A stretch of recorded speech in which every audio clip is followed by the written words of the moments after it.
اللہ روزے میں دیکھنا چاہتا ہے کہ میرا بندہ میرے کہنے پہ جو چیزیں حلال ہیں ان کو بھی چھوڑتا ہے کہ نہیں چھوڑتا. تو جب اس نے ان کو چھوڑ دیا تو پھر حرام کیوں نہیں چھوڑے گا؟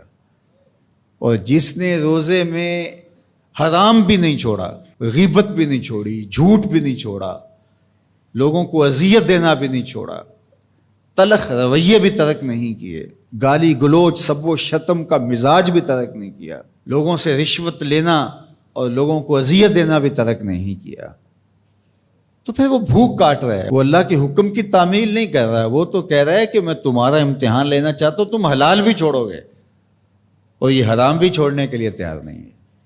تو پھر وہ روزہ ہی نہیں. ہم ہر سال مشق کرتے ہیں، ماہ صیام گزر جاتا ہے، پھر جہاں کھڑے ہوتے ہیں وہیں کھڑے ہوتے ہیں، جبکہ روزہ تو 1 مہینے کی ٹریننگ ہے.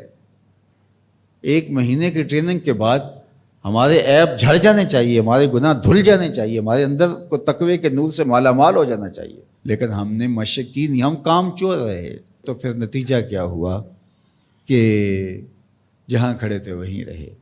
تو روزے کا مقصد اتقاء کو پیدا کرنا ہے، اور ہر وہ کام جو اللہ کی ناراضگی کا ذریعہ ہے اس کو ترک کرنے کا نام تقویٰ ہے.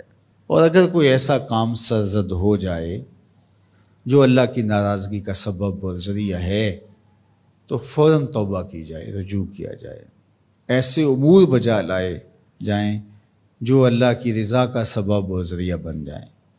حضور نے ارشاد فرمایا، حضرت معاذ بن جبل رضی اللہ تعالی عنہ سے مروی ہے، اتق اللہ حیث ما کنت، تو جہاں بھی رہے اللہ سے ڈرتا رہے، خلوت میں ہو، جلوت میں ہو، گھر میں ہو، مسجد میں ہو، بازار میں ہو، تنہائی میں ہو، ہجوم میں ہو، جہاں بھی تو رہے اللہ سے ڈرتا رہے.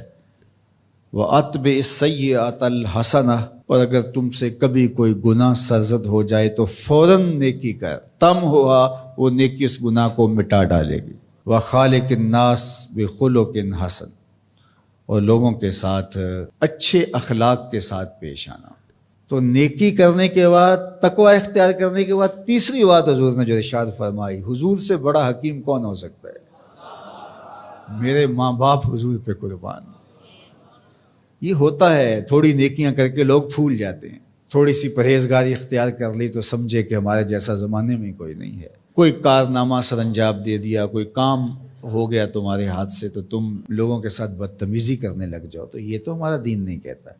تو فرمایا اتق اللہ حیث ما کنت، جہاں بھی رہے ایک تو اللہ سے ڈرتا رہنا، اور دوسری بات ارشاد فرمائی اتبع السیئۃ الحسنہ، جب تم کوئی برائی کر بیٹھو تو اس کے فوری بعد تم نیکی کرو، تم ہوا وہ مٹا ڈالے گی. اس کو لکھتے لکھتے دھبا لگ جائے تو اس کو ریموو کر دیتے ہیں نا.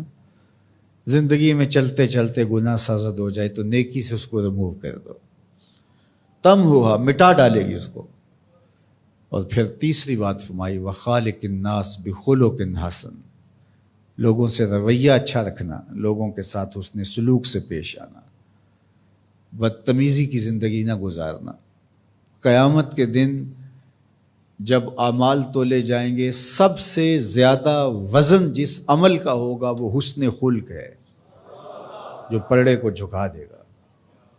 تو کبھی اپنے رویوں کو کھردرا نہ ہونے دینا. تو ہمارے رب نے ہمیں تقوی اختیار کرنے کا حکم عطا کیا، اور رمضان المبارک موسم ہے تقوی کے حصول کا. زندگی ثمر بار ہوتی ہے اور تقوی کا پھل لگتا ہے.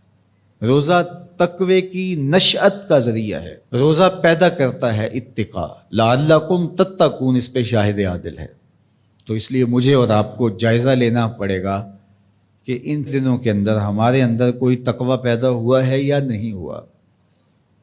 میں اپنا جائزہ لوں اور آپ اپنا اپنے اندر ہی جائزہ لیں. ہم نے بھوک کاٹی ہے، پیاس گوارا کی ہے، رات تراویح بھی پڑھتے ہیں، تو کیا کوئی فرق پڑا؟ کوئی اتقاء کا نور نصیب ہوا؟ اگر نصیب ہوا ہے تو پھر مزید کوشش کیجئے بقیہ دنوں میں مزید نور نصیب ہو اور اتقاء کے اجالے حقیقت میں ہم پالیں. اور اگر وہیں کے وہیں کھڑے ہوئے ہیں، کوئی فرق نہیں سوائے بھوک اور پیاس کاٹنے کی، اور یہ ذہنی تاثر کہ ہم روزہ رکھ رہے ہیں، اس کے علاوہ میں کوئی فرق نہیں ہے، ہمارے باطن میں کوئی تبدیلی نہیں آ رہی، تو پھر ہمیں دیکھنا پڑے گا پیچھے مڑ کے کہ ہمارے روزے بے روح اور بے نور کیوں ہیں، ہمیں اس پر توجہ دینی پڑے گی۔